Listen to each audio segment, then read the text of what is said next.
Movies, l'émission de toutes celles et tous ceux qui adorent le cinéma en salle.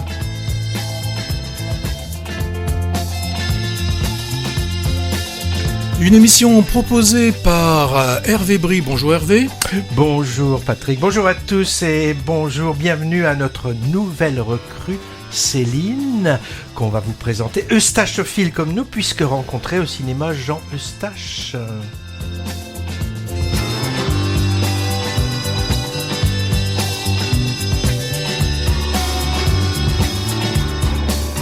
Une actualité chargée en tout cas en nombre de films, puisque nous allons vous parler, en tout cas essayer de vous parler de 7 films pendant cette émission. On commencera, ou peut-être ce sera en 3e film, je ne sais pas, d'une histoire véritable d'un imposteur espagnol, et cette histoire elle est revisitée par la fiction, ça nous donne Marco, l'énigme d'une vie.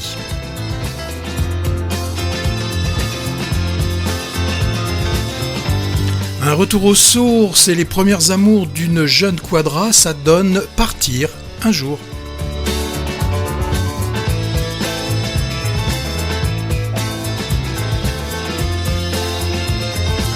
Lorsque le début du XXe siècle rencontre nos années 2025, ça donne La venue de l'avenir.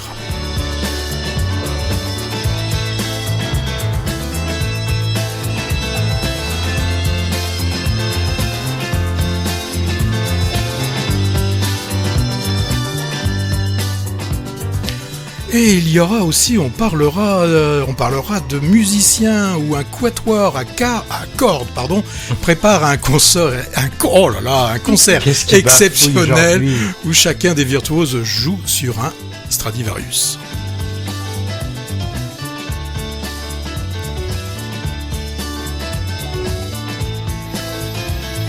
Le portrait d'une poétesse autrichienne, c'est Ingeborg Bachmann.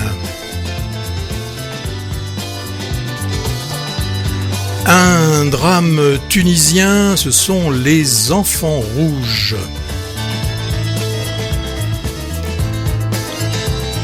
Et bien évidemment, Hervé a été voir le film de science-fiction, enfin une science-fiction un peu fauchée, mais très inventive. Le film, c'est Else. Et tout ne tiendra pas là en une heure. Moi, j'ai un petit mix traditionnel des titres.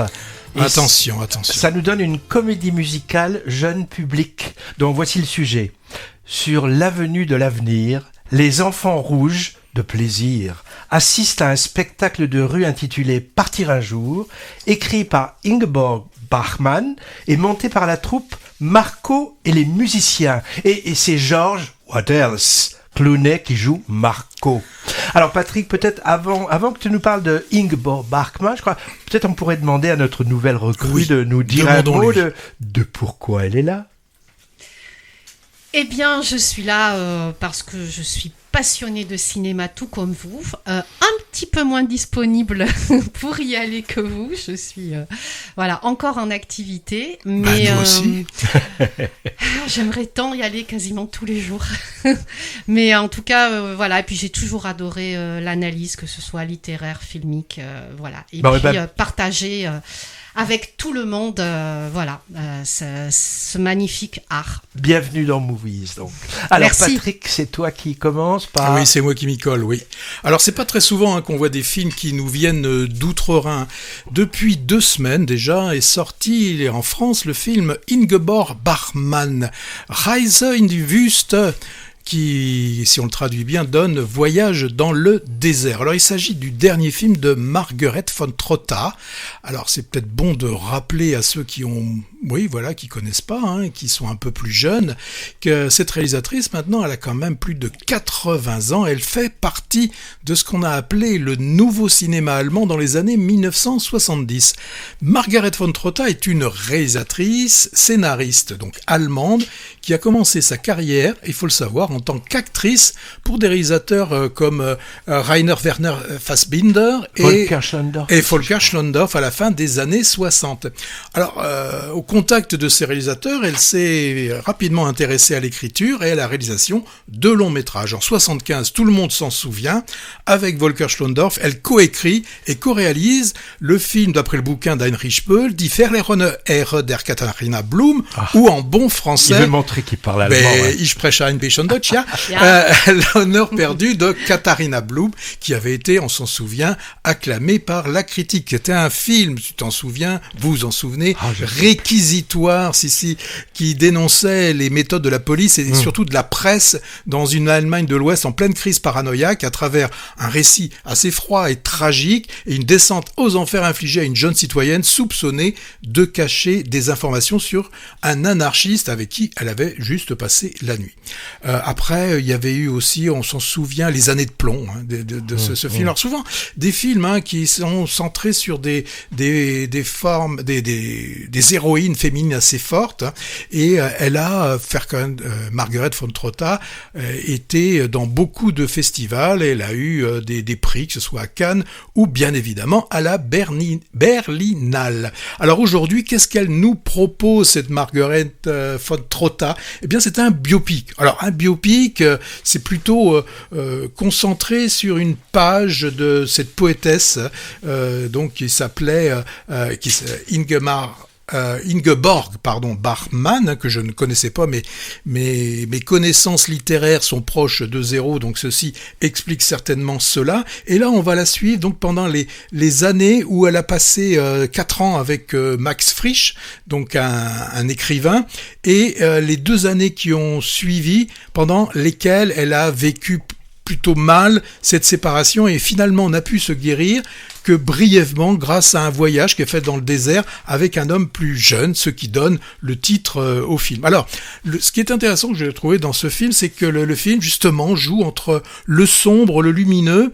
Le film commence par une scène sombre de nuit, on la voit faire un cauchemar où on la voit complètement humiliée par Max Frisch, et le film se terminera sans que je dévoile, avec une luminosité assez éblouissante, alors qu'elle est dans le désert, où là elle a connu vraiment une période, on peut dire, de guérison. Et entre ces 2 moments, eh bien, on pourrait dire que le film est ponctué par 4 villes, des périodes qui sont liées à des villes. On a Paris, Zurich, Rome et Berlin. C'est à Paris qu'ils se rencontrent, où ils se rencontrent et ils proclament sur le pont Mirabeau de l'Apollinaire. Et déjà, ce moment est assez intéressant parce qu'on se rend compte que Ingeborg connaît parfaitement le poème, alors que Max Frisch, lui, est capable de sortir 2 ou 3 vers, et qui va nous montrer les 2 caractères complètement différents. L'une, Bachmann, assez exigeante, et l'autre, Frisch, plus dans l'apparence. Voilà, ça c'est déjà intéressant. On va avoir Rome. Alors Rome, c'est la ville préférée d'Ingeborg Bachmann.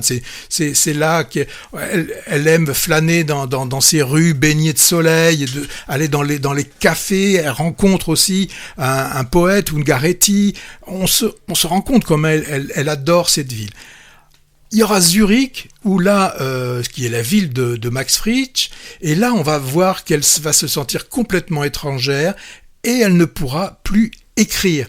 Et donc, elle voudra retourner à Rome, et là aussi, ce qui est intéressant, quand elle va retourner à Rome, c'est Max Frisch qui, lui, n'arrivera plus non plus à écrire. Et au final, elle passera quelque temps à Berlin, après sa séparation, et là, pour elle, Berlin, elle le dit d'ailleurs dans le film, pour elle, Berlin n'est que maladie, n'est que tristesse, et pour elle, heureusement, elle va rencontrer un jeune homme qui va l'emmener, elle, dans le désert, où elle pourra surmonter, là, sa mélancolie.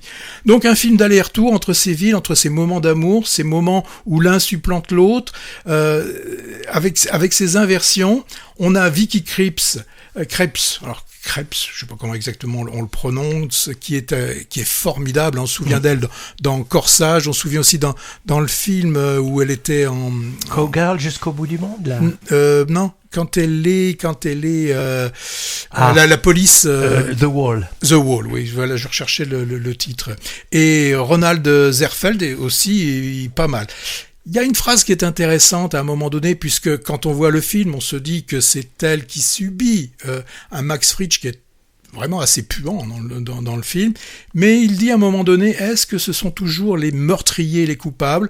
Est-ce que parfois les victimes ne sont pas aussi un peu coupables ? Film de facture classique, mais je trouve que de temps en temps, du classique, ça fait du bien. Voilà ce que je pouvais dire sur Ingeborg Bachmann. Ouais, je rajoute un mot. Alors, Margaret von Trotta, elle poursuit ses portraits féminins. Alors, après Katharina Blum que tu citais, elle a aussi fait une biographie de Rosa Luxembourg et de Hannah Arendt. Alors là, elle nous fait découvrir cette poétesse autrichienne, alors célèbre dans l'après-guerre, mais comme toi, je la connaissais ni d'Ève ni d'Adam.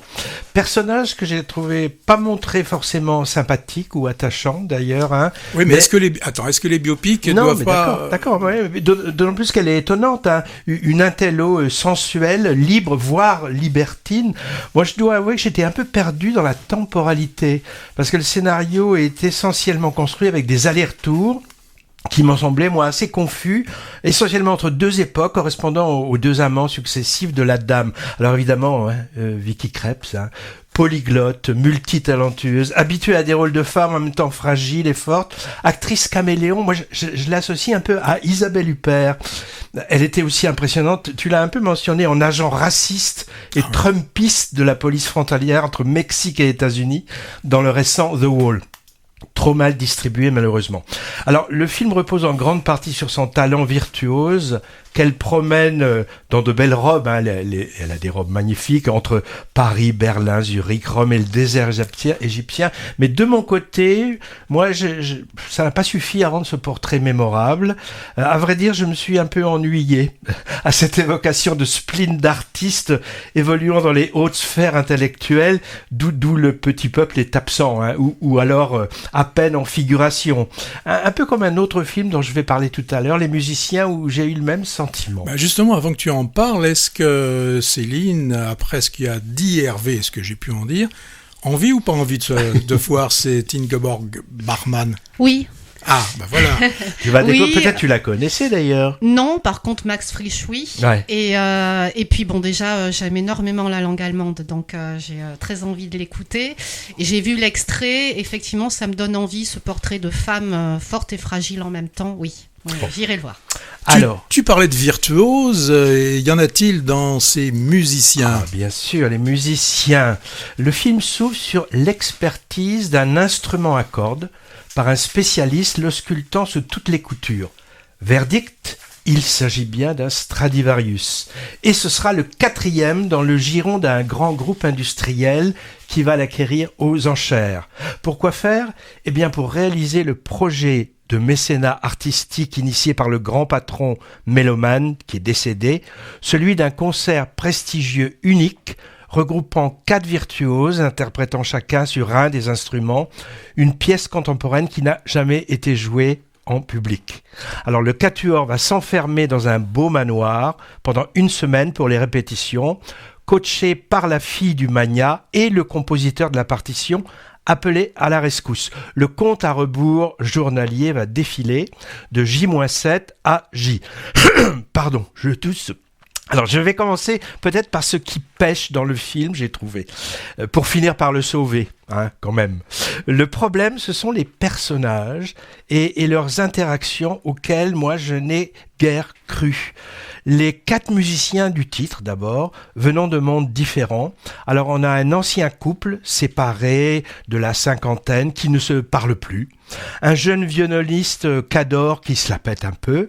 Et une toute jeune fille virtuose 2.0, car repérée sur les réseaux sociaux où elle se met en scène avec son instrument pour des milliers de followers.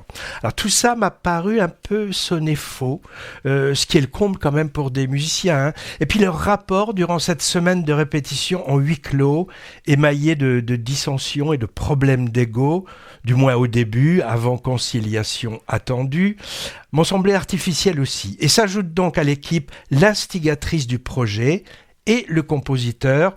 Personnages principaux dans la partition n'est pas très bien écrite non plus, je pense.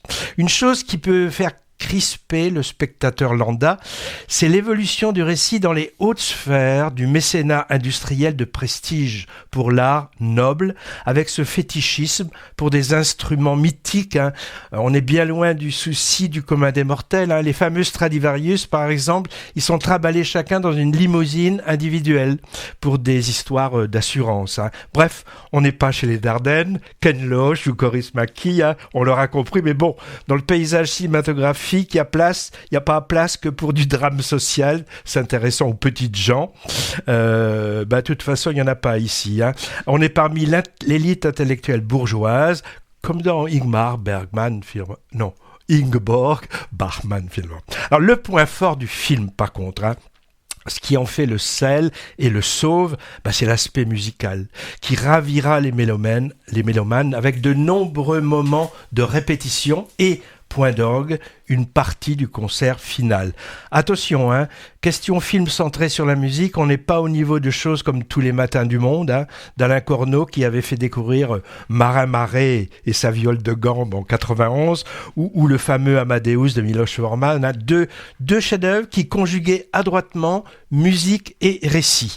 Là, le récit pêche un peu, reste la musique, atypique entre classique et contemporain, et son interprétation très très bien filmée, et c'est déjà pas si mal. Je pense que même si on est peu féru ou même peu connaisseur de ce type de musique exigeante, on va dire, ce qui est mon cas, on est séduit par la découverte car elle est sublimée par les caméras.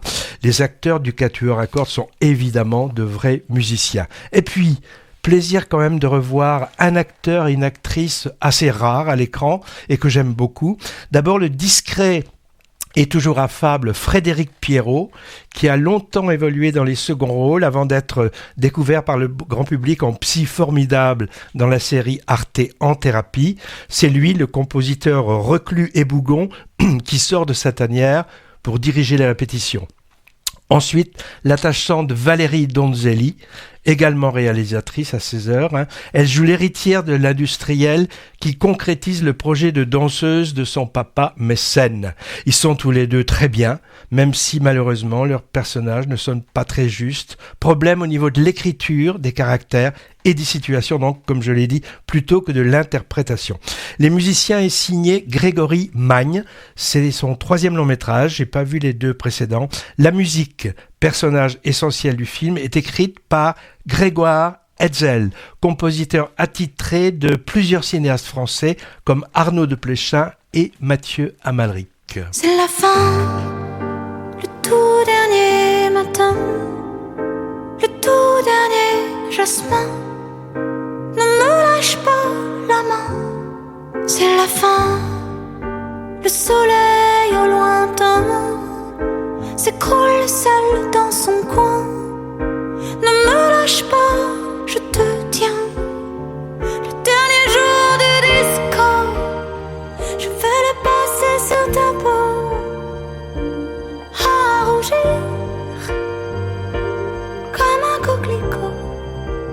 Le dernier jour du disco, je vais l'entendre en stéréo et te dire qu'il n'y a rien de plus beau. C'est la fin, les statues d'Iran coulent dans leur chagrin. Ne me lâche pas la main, c'est la fin, les rivières du destin s'affolent comme du satin.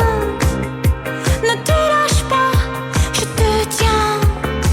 Le dernier jour du disco, je veux le passer sur ta peau,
Allez, Patrick Cassine, revenez vous asseoir, c'est fini la danse. Clin d'œil à l'actualité cinéma avec ce tube de Juliette Armanet, chanteuse, maintenant actrice, puisque au casting du film d'ouverture du Festival de Cannes, Partir un jour, dont Céline nous parlera dans un moment. Alors tant qu'on y est, question boule à facettes, j'en profite pour signaler ou rappeler la super expo Disco en ce moment, à la Philharmonie de Paris, où on trouve quelques références à ce mouvement musical au cinéma, La fièvre du samedi soir et autres. Alors ce n'est pas les derniers jours du disco, puisque ça dure jusqu'à la mi-août. Et la mi-août, c'est tellement plus romantique, comme le chantait qui, Patrick? Qui chantait Ray Ventura et son orchestre? C'est pourtant ta jeunesse, Patrick, tu devrais te souvenir. Alors bon, donc est-ce qu'on va partir un jour? Allez, c'est parti. Oui, je suis essoufflée, j'étais sur le dance floor là. Bon, alors voilà. Alors, il ne suffit pas de quitter les choses pour que les choses vous quittent. Alors ça, c'est un extrait du court-métrage qui a exactement le même titre, donc Partir un jour, d'Amélie Bonin, donc même réalisatrice, mêmes acteurs à quelque chose près, à savoir Juliette Armanet, Bastien Bouillon et François Rollin. Donc déjà, dans le court-métrage en 2021, un film musical qui a obtenu à l'époque le César du meilleur court-métrage, donc en 2023. Là, d'un coup, Amélie Bonin a été propulsée sur la scène du cinéma. Et la revoici donc cette année avec le long métrage Partir un jour, qui a fait l'ouverture du Festival cannois. Et c'est quand même la première fois qu'un premier long métrage fait cette ouverture. Donc c'est quand même à mentionner. Alors, concernant donc le synopsis, Cécile, donc interprétée par Juliette Armanet, dont le nom est à lui seul tout un poème, Béguin, puisqu'elle s'appelle Cécile Béguin, elle apprend le même jour qu'elle est enceinte de son premier enfant à 40 ans et que son père, qui vit dans le Grand Est alors qu'elle vit à Paris et qu'elle n'a pas vu, on l'apprend depuis un long moment, vient de faire un nouvel infarctus. Ce sont deux aléas bien encombrants pour Cécile et qui sont malvenus. Et quand je dis vraiment des aléas, c'est que vraiment ça l'ennuie. À 15 jours d'ouvrir le restaurant gastronomique pour lequel elle a travaillé si dur, épaulée par son compagnon et associée donc du restaurant très huppé. Cette animatrice de Top Chef va donc se retrouver contrainte de stopper net sa frénésie parisienne pour aller voir son père, donc pour amarrer dans le Grand Est et faire escale. Alors, excuse-moi pour le jeu de mots, mais l'escale est en effet le restaurant routier que tiennent ses parents.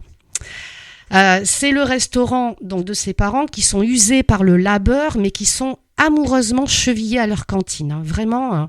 Et là, en arrivant là, donc en revenant aux sources, Cécile va franchir le rideau de perles qui sépare la salle populaire de la cuisine. Ce rideau de perles, pour moi, métaphoriquement, il est important.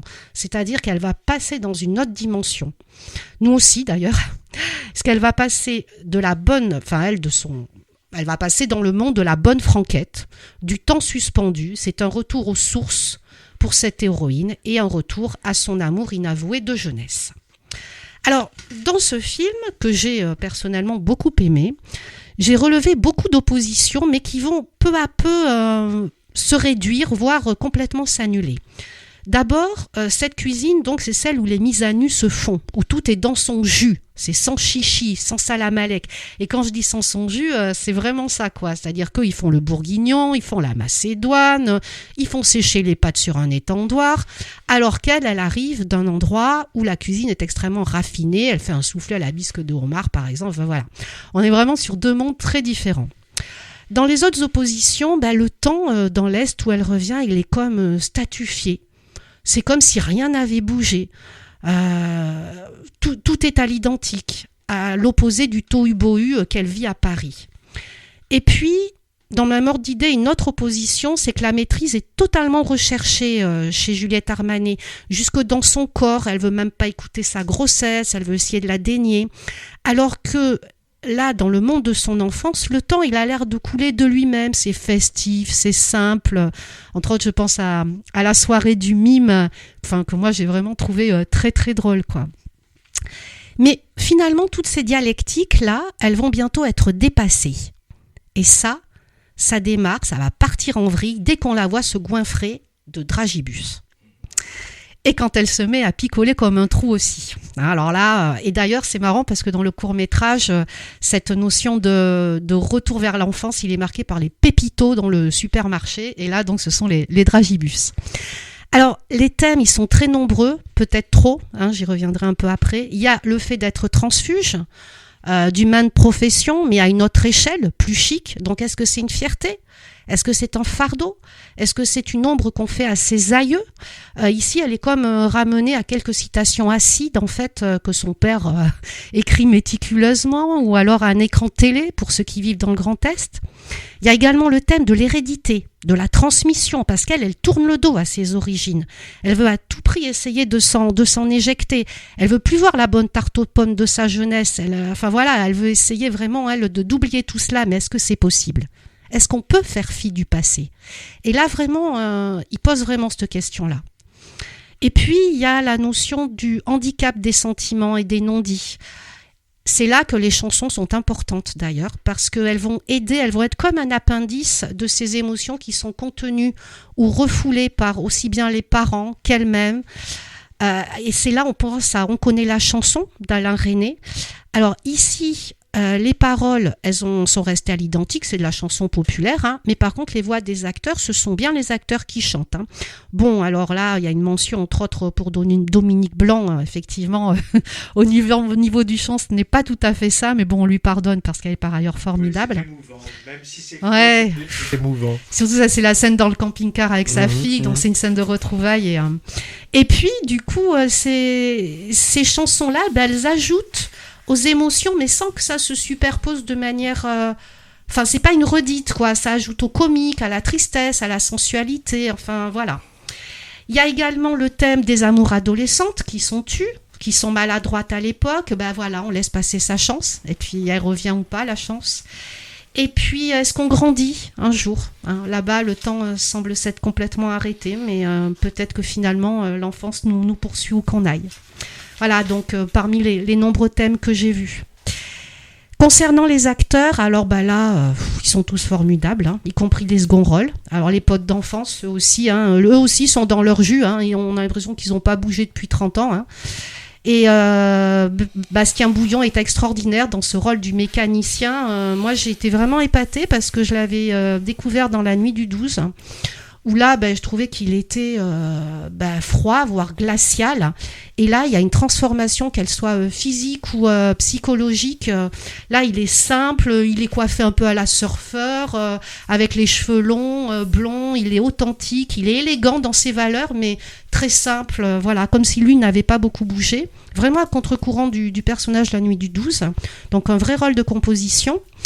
Et quant à Juliette Armanet, alors elle, c'est quasiment c'est la première fois, même on peut le dire, qu'elle a un premier rôle, le rôle de l'héroïne. Elle est confondante de naturel. Elle peine, j'ai trouvé un petit moment dans les moments de désaveu, mais bon, globalement, elle est extrêmement crédible, et puis elle patine bien aussi. Ça, on le voit à la fin. Alors que Bastien Bouillon n'a pas chaussé les patins. Non, pas du tout, il n'a pas osé. Mais je pense, parce qu'à un moment donné, je me suis dit, est-ce qu'elle n'est pas doublée ? Non, elle fait un demi-tour, voilà. Les parents et les autres seconds rôles, bien sûr, sont formidables. Les parents, ils sont à la fois aimants, fiers de leur fille, mais en même temps, ils se mésestiment par voie de conséquence parce qu'elle a tellement réussi que, ils ont une partition aussi très sensible. Alors évidemment, tout ça, c'est très bien, mais il y a quand même des petites choses à nuancer. Alors les chansons, justement, c'est vrai qu'elles sont bien, mais... je pense que je m'en serais passée, honnêtement. J'ai du mal déjà avec les films musicaux. Ça ne m'a pas dérangée, mais je me suis vraiment demandé si elles n'étaient pas un peu superflues. Par ailleurs, les oppositions sont également, je trouve, peut-être un peu marquées, entre autres. Alors, au départ, le côté franchouille, quoi. Le côté vraiment bouseux contre Paris. Mais bon, même si après tout cela se nivelle un petit peu, je trouvais que les oppositions étaient un peu marquées. Et puis que dans l'ensemble, il y avait tellement de thèmes brassés que je viens d'évoquer. C'est tellement foisonnant que parfois, c'est un petit peu trop caressé. Et c'est dommage. Voilà. Donc moi, en conclusion... Quand je suis sortie, je me suis levée, j'ai dit « Mais ça, pour moi, c'est une petite chose frêle, fragile, teintée d'une nostalgie par petites touches. » Et une jolie parenthèse spatio-temporel. Voilà, mené par un très très beau casting. Je l'ai vu dimanche, pardon. Non, vas-y. Non, je veux dire, je l'ai vu dimanche. Il faisait 29 degrés à Bordeaux. Moi, dimanche, j'ai profité d'un moment très très rafraîchissant dans le Grand Est. Ouais. Moi, j'avais vu le court-métrage il y a quelques temps. Il avait été vraiment acclamé au Festival de Clermont-Ferrand. Donc, j'étais vraiment curieux de voir la suite. Alors, ce qui est intéressant, c'est que la réalisatrice, elle a inversé les rôles, en effet. Oui, c'est ça. Dans le cours, le personnage de Bastien Bouillon était un écrivain reconnu qui revenait voir ses parents dans sa ville natale de province. Ouais.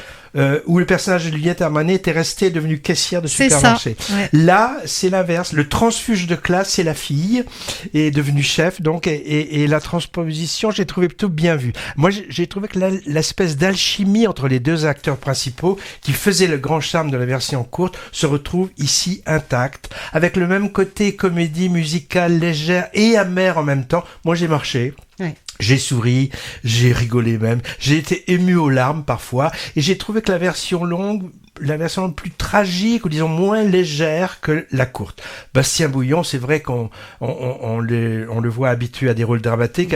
Nous, on avait vu par exemple Astrakhan, je sais pas si tu te souviens, Patrick, oui. Ou Un homme en fuite, où il était aussi le méchant de le second épisode des Trois Mousquetaires. Et ma foi, il est là très à l'aise dans la comédie romantique. J'ai remarqué qu'il était au casting de Connemara, aussi d'Alex Lutz, également présenté à Cannes. Et Juliette Armanet, elle confirme être une révélation. Oui. Elle est devant la caméra d'un naturel impressionnant dans tous les registres par où elle passe dans cette histoire, et elle passe par beaucoup de registres. Alors bon, autrement, bel hommage, clin d'œil aux chansons populaires qui accompagnent la vie de chacun, et je les ai trouvés astucieusement amenés dans le récit. Ça passe, même si certains acteurs chantent un peu faux, mais dans la playlist. Fallait-il vraiment réhabiliter une chanson des To Be Free, celle qui donne son titre au film? Je me demande. En tout cas, on ne la passera pas dans Movies. Non, malgré l'assistance de notre nouvelle chroniqueuse Céline, on ne la passera pas. Et je pense que Patrick a été moins séduit que nous. Ah, ça c'est sûr. Moi, j'ai vraiment l'impression. Il va le pourrir. Bon, j'ai l'impression que vous vous êtes fait avoir, quoi. C'est gentil, c'est bien pour commencer le Festival de Cannes. C'est vraiment d'année en année, on baisse. On a eu droit à la Dubarry, on a eu le droit à Coupé, on a eu le droit au deuxième acte. Ça promeut le cinéma français au niveau du monde. Oui, ça lui fait du bien, mais là, j'ai trouvé qu'il y avait pas beaucoup de nuances dans le film. La mise en scène, il y en a pas. Qu'est-ce que je peux dire? Alors film simple, même plutôt simpliste. L'histoire, on l'a vu, on l'a compris assez rapidement. Bon, le père Rollin là, il est bien. Ça va pendant 10 minutes, mais on a compris, il aime sa fille, il l'aime, il n'y a pas de problème, ils s'aiment tous, et voilà, on sait comment ça va se terminer. Et Dominique Blanc non plus, tu la sauves pas? Il y a que Dominique Blanc que je sauve. Et pas Juliette? Juliette, elle fait le rôle qu'on lui a donné. Je sais pas si elle peut faire autre chose que ce qu'elle fait là dans le film. Moi, je pense que un court-métrage, c'est bien. Mais pourquoi en faire un long-métrage? Telle est la question. Et alors, est-ce que Les Enfants Rouges, c'est évidemment un autre style? Tu nous parles de ça maintenant, je crois. Oui, là, je vais vous parler des Enfants Rouges. Et c'est vrai que c'est un autre style. C'est un deuxième long-métrage. J'avais pas vu le précédent. Donc, le réalisateur, c'est Lofty Ashur, et le film là, il a été présenté l'an dernier à Locarno, et depuis il a été sélectionné dans pas mal de festivals, et il a remporté, si j'ai bien compté, plus d'une quinzaine de prix. Alors est-ce que ces prix sont mérités? Eh ben oui, c'est vraiment mérité. Alors, l'idée du film est née d'un événement vraiment tragique, puisqu'il s'agit de l'assassinat d'un jeune berger. C'était en novembre 2015, dans la montagne du centre-ouest tunisien, à proximité de la frontière algérienne. Son cousin qui l'accompagnait est lui laissé vivant, et il fut contraint, accrochez-vous, il fut contraint de rapporter la tête de la victime à sa famille. Donc Les Enfants Rouges tient son titre, non pas de la couleur, on pourrait penser, parce qu'il y a beaucoup de rouge, le sweatshirt du jeune rescapé est rouge, mais la signification de rouge, il faut la prendre comme synonyme de courageux. Donc ce sont des enfants courageux. Et il en fallait du courage à ces deux adolescents pour gravir cette montagne, pour aller y faire brouter les chèvres, en bravant les interdits, mais le seul moyen pour eux de se procurer un peu d'argent pour vivre.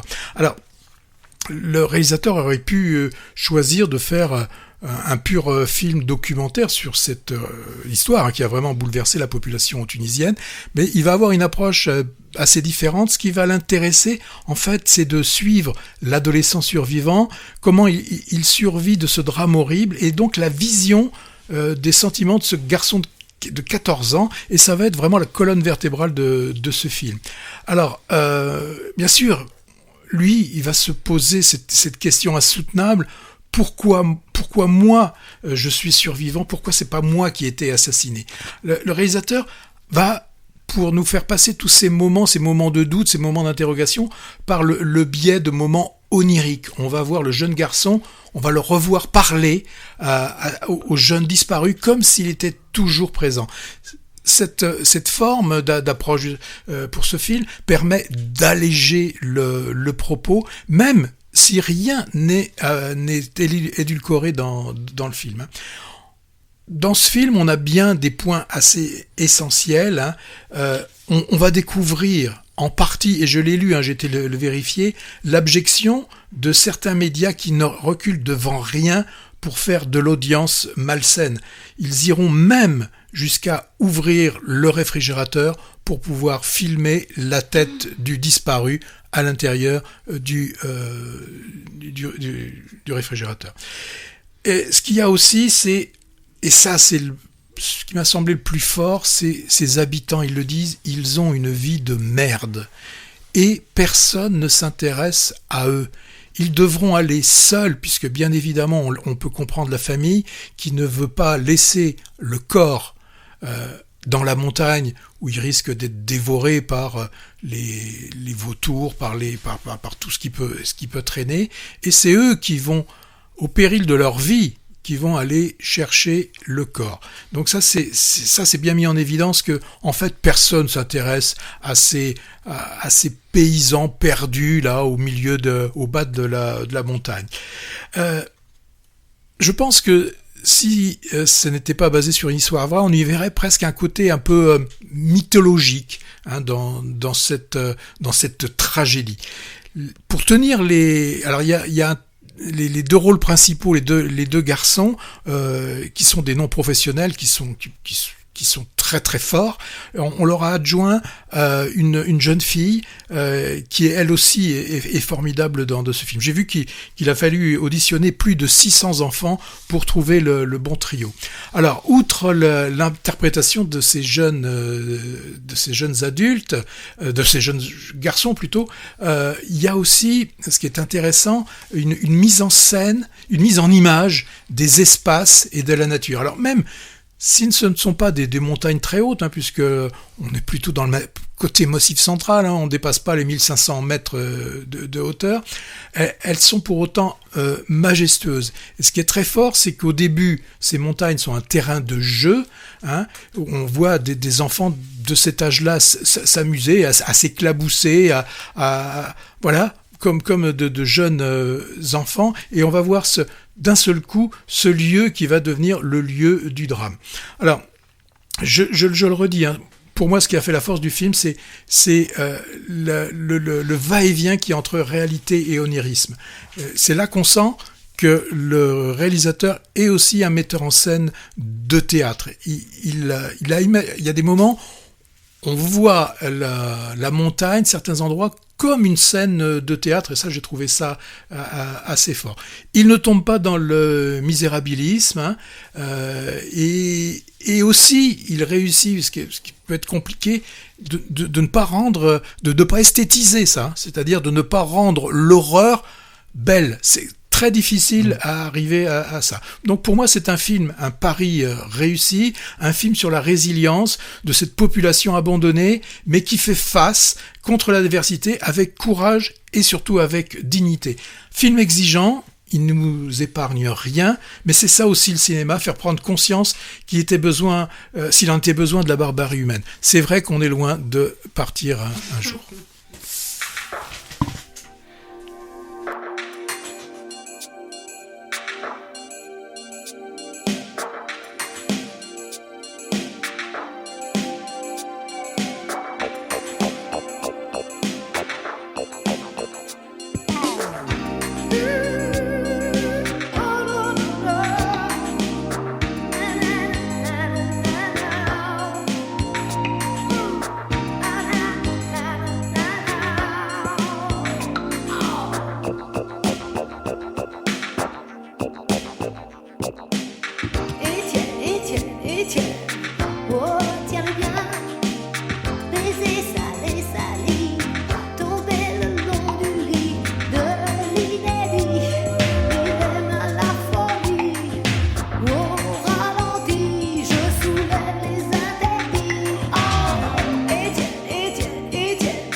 Mais qu'est-ce qu'il doit tenir bien, cet Étienne?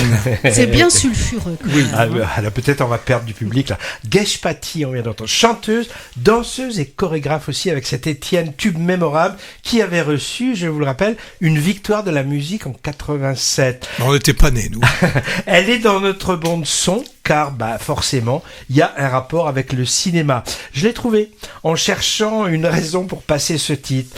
L'artiste Gesh Patti, dont j'ai pas entendu parler depuis longtemps, a été aussi un peu actrice dans quelques films, qui ne passeront pas forcément à la postérité, dont un de Lelouch, Une pour toutes en 99.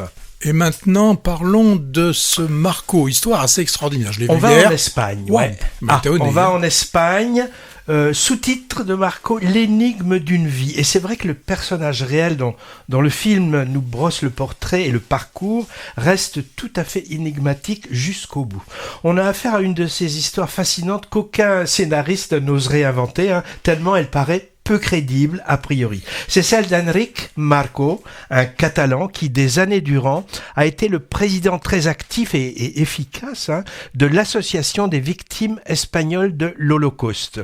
Une figure morale en Espagne, en particulier pour son supposé engagement antifranquiste, jusqu'en 2005, avant qu'on découvre, grâce à des travaux d'historiens, qu'il avait tout inventé de son passé et n'avait par exemple jamais été déporté. Alors je ne révèle rien, il ne s'agit pas à proprement parler d'un suspense, on comprend d'emblée que Marco est un imposteur. Le récit passionnant repose essentiellement sur comment sa supercherie va être mise à jour, et jusqu'où il va aller dans le mensonge pour ne pas être démasqué. Et c'est assez bluffant. Les deux réalisateurs et scénaristes espagnols, c'est John Garagno et Aitor Arregui, ils co-signent le film. Je ne connais pas leur travail précédent. Ils ont d'abord pensé réaliser un documentaire. Ils ont d'ailleurs interviewé et filmé le vrai Marco dans cet objectif. Il est décédé depuis. Mais ils ont finalement penché pour la fiction en adaptant l'essai d'un journaliste d'enquête sur cette histoire. Elle est évidemment, je suppose, bien connue en Espagne, mais je suppose que la plupart des spectateurs français vont la découvrir. C'était mon cas. Le film a été présenté en 2024 au Festival de Venise, puis de Saint-Sébastien, et il était également en compétition au dernier festival international du film d'histoire de Pessac du Jean Eustache. On est obligé de citer le Jean Eustache au moins une fois dans l'émission, puisque on est un de leurs partenaires médias. Alors, je le saurai. Les histoires de réels mythomanes imposteurs adaptées au cinéma, c'est toujours intéressant. Et le spectateur est parfois même de leur côté. C'est le cas par exemple de Catch Me If You Can, Attrape-moi si tu peux, de Spielberg, où on se délecte des frasques du personnage joué par DiCaprio. Mais certains affabulateurs ne sont pas très sympathiques. Je pense en particulier à La fille du RER, d'André Téchiné, où une jeune femme déclare faussement avoir été victime d'une agression antisémite, ou alors à l'histoire sordide de Jean-Claude Roman, mis en scène par Nicole Garcia dans L'Adversaire et par Laurent Canté dans L'Emploi du temps. On a eu aussi un héros très discret de Jacques Audiard, où Mathieu Kassovitz se fait passer pour un résistant. Le problème avec ce Marco qui a trompé son monde, c'est évidemment que ce genre de personnage augmente le risque de discrédit des témoignages sur la Shoah et peut donner du grain à moudre aux divers révisionnistes et négationnistes toujours à l'œuvre. Alors, ce qui est intéressant, c'est que les réalisateurs, je trouve, évite de porter un jugement surplombant sur le personnage complexe et ambigu. Son désir de reconnaissance à tout prix et sa réécriture de sa propre histoire fascine et provoque presque de l'empathie à certains moments, malgré la forfaiture. L'acteur qui incarne à la perfection l'ambiguïté et le charisme de ce Marco roublard, charmeur et retors, je l'ai trouvé vraiment sensationnel, et il imprime une grande force au film. Son nom, Eduard Fernández. c'est le Goya du meilleur acteur 2024 pour ce film. Les Goya, ce sont les Césars ibériques. Il a le physique bonhomme de Jean Benguigui, je sais pas, acteur et chroniqueur téléchéruquier. Je sais pas si mes camarades voient ce que je veux dire, parce que je les vois français un peu. Bon, d'accord. T'as pas trouvé qu'il ressemblait Jean Benguigui de ce côté-là? Alors, Marco, l'énigme d'une vie, c'est du très bon cinéma espagnol sur la manipulation de la mémoire, un genre de thriller historique, pédagogique mais pas didactique et porté par un acteur formidable. Patrick, convaincu ou pas par ce Marco? Oui, alors j'ai eu quelques interrogations quand même en voyant le film. C'est lorsque l'on le voit, lorsqu'il va dans les écoles, et je suis un peu étonné de la façon dont il joue, dont il met en scène. Était-ce aussi assez un cabotin, hein? Oui. Voilà, c'est ces moments-là, je me dis, s'il était comme ça, quand même, personne ne lui a dit arrête, c'est pas quand même comme ça qu'on fait les choses. Là, j'étais un petit peu étonné. Alors, il y a une scène que j'ai beaucoup aimée, c'est lorsqu'il va à la maternité où sa fille vient d'accoucher, et il y a donc il a un petit-fils, et tout le monde parle du petit-fils, et lui commence à vouloir parler de lui, et les autres, non, aujourd'hui, c'est pas toi. Et on sent bien que lui, comme tu l'as dit, il veut toujours être devant, il veut toujours être sur la photo. Voilà, donc c'est un cabot, on nous le montre, jusqu'à la fin, il reste cabot. Alors, je pense qu'il était quand même, il y avait un problème quelque part, il avait quand même parce que jusqu'à la fin, moi j'ai lu après, il n'a jamais reconnu avoir fauté finalement. Non. Il a dit j'ai fait connaître le problème. Oui, et quand on voit le truc, on se dit oui, quelque part il a fait quand même, je veux dire 70% de bien. Sauf qu'il basé sur du faux. Basé sur du faux. Donc et puis il y a aussi quand même une scène que j'ai bien aimée aussi, c'est quand on le voit quand il est en train de faire un faux, et sa femme est à côté, est éveillée, elle fait semblant de dormir, mais elle sait déjà, elle sait tout. Donc aussi il le dit et on le sent, c'est déjà enfermé les yeux. Voilà, d'autres savaient. Alors maintenant.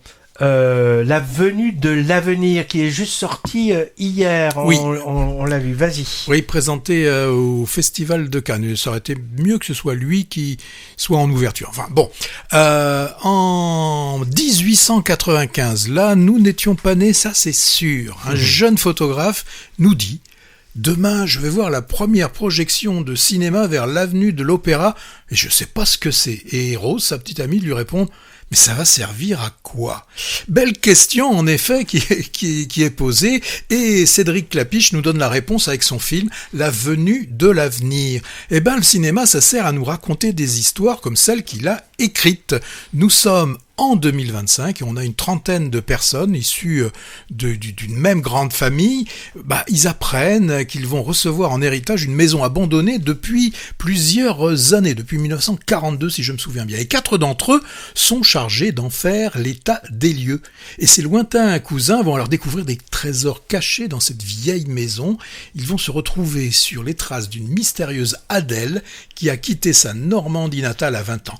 Et cette Adèle se retrouve à Paris en 1895, au moment où cette ville est en pleine révolution industrielle et culturelle. On la voit arriver dans Paris. Alors, elle vient de Normandie, elle vient de la région du Havre, et comment on vient? On prend pas le train, on prend pas le... Qu'est-ce qu'on prend? On prend le bateau. Donc, quand on dit, et il y a un paysan qui dit « les jeunes, là, ça va trop vite maintenant », il parle comme ça en 1895, et déjà, les gens se disaient « Oh, c'était quand même mieux avant, hein ». Très intéressant, c'est très sympa. Alors, pendant 2 heures, Clapiche, il va s'amuser, et tant mieux, nous aussi, on va s'amuser. Il va alterner le Paris de 1895 et le monde d'aujourd'hui. Et c'est hyper bien fait. On la voit par exemple, cette Adèle qui arrive sur un quai de Paris. On voit un escalier, on la voit monter cet escalier, et quelques secondes après, on voit un jogger qui est en train de descendre cet escalier, tout jaune fluo.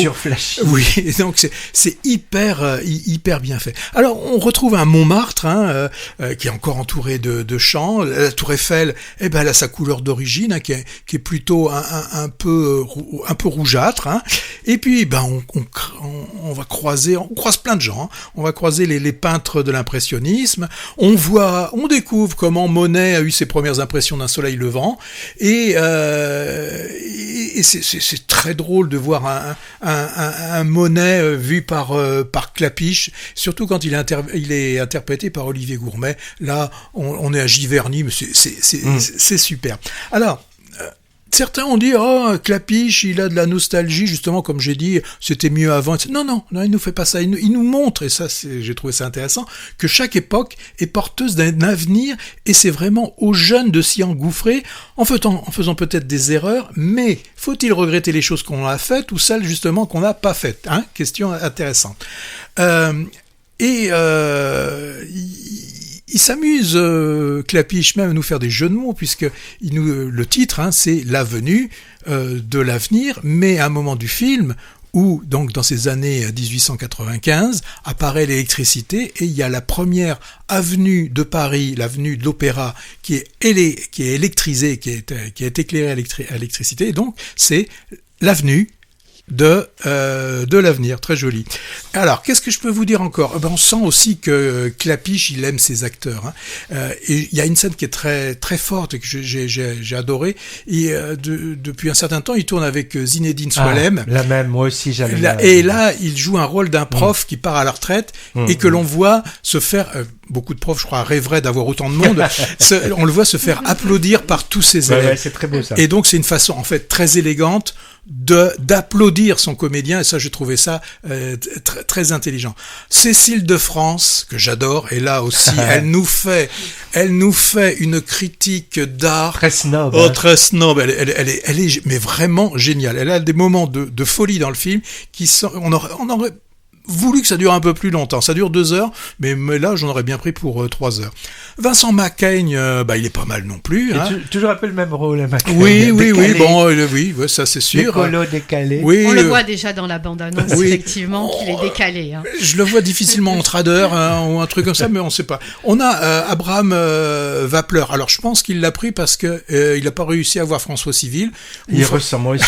Au début, je suis c'est François Civil. Et puis là, c'est comme certains ont dit, c'est du Nepo Babies, hein, parce que on a plein de. Alors, outre les vieux, hein, que je pourrais dire, les Vincent Macaigne, Julia Piaton et Zinedine Soualem, on a les jeunes, hein, les filles ou fils d'eux, on a Suzanne Lindon, on a Paul Kircher, on a Vassili Schneider, alors ils sont 3 frères, ils sont tous formidables, on a Sarah Giraudot, qui est là aussi. Moi j'ai trouvé que c'était un film intelligent, drôle, bien charpenté, avec une distribution de fou, à voir, tout public. Ouais, belle histoire, très bien racontée, avec une grande fluidité dans les allers-retours temporels et un festival de jeux d'acteurs. Après la danse dans Encore, son long métrage précédent, hommage appuyé ici, bien sûr, à la peinture et à la photographie. Bon, alors moi, j'y ai cru moyen quand même, au destin tellement romanesque de notre héroïne Adèle. C'est un feel-good movie, ouais. Oui. Clapiche lui a pas fait rencontrer n'importe qui, hein. Entre Hugo, Sarah Bernard Nadar et les premiers impressionnistes, c'est un festival de people de l'époque. On peut dire feel good movie, c'est vrai, intelligent, ode à la famille aussi, qui tacle discrètement et avec humour certains aspects de notre civilisation contemporaine et qui oppose, mais là je dirais un peu moins discrètement, authenticité et superficialité, notamment avec le personnage du jeune photographe, hein. Alors le tout fonctionne très bien et me paraît assez consensuel pour toucher un très large public. Ah oui, j'allais oublier, tu l'as dit, ça m'a fait plaisir, je sais pas pourquoi, mais bel hommage aussi au métier de prof quand même, hein, avec ce Zinedine Soualem bouleversant. Alors cet acteur, il est originaire de Clermont-Ferrand, s'il vous plaît, et pratiquement de chaque film de Clapiche, hein. Alors il y en a un autre qui apparaît dans tous les films du réalisateur, c'est Clapiche lui-même. Une courte apparition en silhouette dans chacun, à la manière d'Hitchcock, qui faisait ça aussi. Là, j'ai repéré, mais je ne dirai pas où, faudra chercher. Indice, c'est dans le passé. Eh bien, on arrive. Est-ce que ça te donne envie ? Ah oui, complètement. Puis j'irai chercher où est Charlie, donc où est Cédric. Il y a ça, ouais. Et on n'a guère le temps de faire une deuxième couche et un viseur. On n'a pas le temps. Puisqu'on n'a même pas parlé du 7e film qui s'appelle Else et qu'on mettra dans les bonus. C'est de la science-fiction française. Et bah oui, c'est comme ça. À chaque émission, on a trop de choses à dire. Alors, on vous souhaite une bonne quinzaine et on se retrouve dans 15 jours. À bientôt. Ouais. À bientôt.